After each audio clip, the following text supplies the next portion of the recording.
Kunal Sahu advocate. देखो गोटे 30 वर्ष प्रैक्टिसिंग एडवोकेट जड़े leader of advocate bar council जड़े मेंबर को जो भली भाव निर्मम हत्या करा जायछि या ये जो हत्या समग्र ओडिशा समग्र भारत ପାଇଁ गोटे अपूरणीय क्षति आ से क्षतिर प्रतिवाद जणै आम वकील संघ सारा ओडिशा रे आज कलम छाड़ आंदोलन डाकरा देछि जो द्वारा कि आम आज आउ काम करिवु नाही।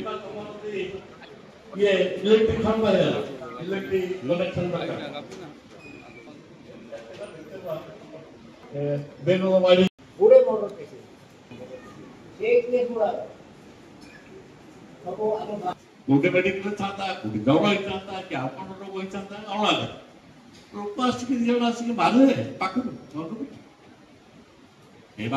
पंडा जे कि गंजाम वकील संघर एक वरिष्ठ सदस्य थिले ता सहित ओडिशा राज्य आईनजीवी परिषदर 1 नंबर सदस्य हिसाब से सारा ओडिशा रे गोटे चंचल चांचल्य सृष्टि कर निर्वाचित होते सर्वाधिक भोट पाई एवं ब्रह्मपुर सहर रे जड़े प्रतिष्ठित सामाजिक कर्मी राजनैतिक नेता तथा सफल आईनजीवी हिसाब निजक प्रतिपादित कर जो भाव एक पार्वण दिन में ब्रह्मपुर गोटे बीच रास्तार निर्मम भाव हत्या कर तार संघ आज दृढ़ निंदा करुच्ची। यही घटना को आज प्रथम थर पर सारा ओडिशा रे आईनजीवी संघ पेन डाउन स्ट्राइक डाकरा देइछन्ति। यह सहित संघ केंद्र सरकार को भी अनुरोध करुच्ची जे एडवोकेट्स प्रोटेक्शन बिल को तुरंत पारित करने आईनजीवी मानकर प्रथम परम कर्तव्य होची जनसाधारण को सामाजिक न्यायिक सुरक्षा देवा। जो आईनजीवी माने असुरक्षित रहे सेठी जनसाधारण किपर सुरक्षा पाइबे एक विराट प्रश्न सृष्टि करुच्ची। यह सहित सहर में आईन श्रृंखला परिस्थिति भी बिगड़ी जबार अनुमान करा जाउची। राज्य सरकार प्रथम दायित्व होची लोकों को सामाजिक सुरक्षा देवा कथा। यही दिगरे तत्परता प्रकाश करी अपराधी की तुरंत गिरफ्त करेंगे लोकलोचन को पर्दाफाश करेंगे बोलिकी आम आशा रखुचु। कथा साउथले जेतेबेले जे हुना कहीं गोटे जिन डिस्कसन कर ओपनली डिस्कसन करते न डिस्कसन करते किंतु से जन कर्मठ थे और निर्भीक थे और लोक असुविधार साहय करते किंतु आज गंजाम जिला स्तब्ध अवस्था अच्छी ओडिशा स्तब्ध है। ओडिशा आईनजीवी संघर कर्मकर्ता मैंने आसते से दुख प्रकाश कले ये टाइप जिन सरकार कहते जे गोटे आईनजीवी सुरक्षार आवश्यकता अच्छी। आज गंजाम बार एसोसिएशन जो बैठक कर बैठक में समस्त चिंतित और ममाहत जे गोटे आईनजीवी सुरक्षित ना साधारण जनसाधारण सुरक्षित केमी हे। तेणुक आज ऑल इंडिया बार एसोसिएशन दुख प्रकाश कर सरकार से कहते आईन सुरक्षा आईनजीवी सुरक्षा एक नियमकरण कर काली सकाल आम रास्त गले विपदपूर्ण है। ब्रह्मपुर आईन श्रृंखला पूरा विपर्जित अवस्था पुलिस तार ठीक भाव काम करनी नतवा कुमार पूर्णिमा भाया पर्व दिन में जितेबाला गंजाम जिलार कुमार पूर्णिमा पर्व पूर्ण साधारणतः 2-3 दिन आगु पुलिस तत्परता रुए। पुलिस सब छक छक एवं साई साई बुलिकी क्रिमिनाल एक्टिविटी न हो दृष्टि दौले किंतु गत घटनाटा है पुलिस निष्क्रिय थे एसपी नथिले आईएससी छुट्टी थे कौन थानार कर्मकर्ता ठीक भाव कम करुले जदि कम करते हुए तो ये एत बड़ घटना घटना था।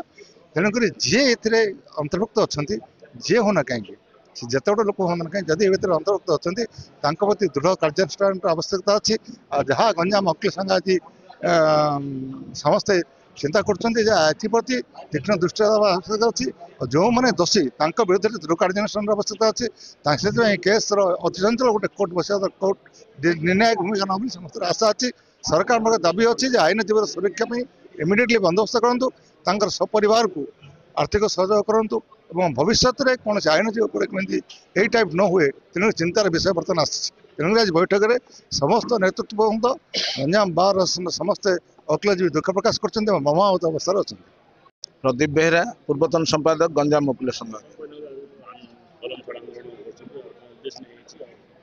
आमर निखिल आईनजीवी संघर निर्देश क्रमे आज प्रथम थर पर सारा ओडिशा रे कलम छाड़ आंदोलन कर कारण कुमार पूर्णिमा भाया जनगहलीपूर्ण दिन जो समय पुलिस बारंबार पैंतरिया करने कथा से समय बीच रास्ता जड़े आईनजीवी की गुड़ी करने घटना को मु तीव्र निंदा करुच्ची आज्ञा। द्वितीयतः ये घटना तो घटी सारी से कार कौन अनिष्ट करते भगवान को जना। द्वितीयतः सरकार को अनुरोध जिते शीघ्र हम ब्रह्मपुर में कमिशनरेट पुलिस व्यवस्था करूँ।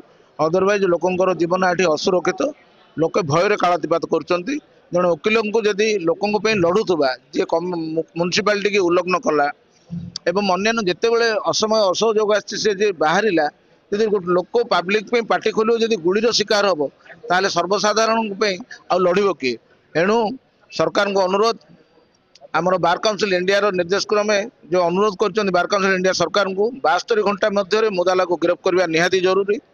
द्वितीयतः गोटे स्पेशल गोटे वरिष्ठ पुलिस आईपीएस अधिकारी घटनार तदंत भार दिंतु गोटे स्पेशल पीपी नियुक्ति करा जिते शीघ्र हेब अभियोग फर्द दाखल करा एवं दोषी की जमी दंड मिल एवं एक दृष्टांतमूलक कार्य करा जद्वारा सहर में समाज में शांति और मैत्री भाव पुणी बलवत्तर हम। अदरवाइज लोक भीतप्रस्त हो पुराना बिहार मुंगेर जिला को मन पकई बर्तमान ब्रह्मपुर अच्छा।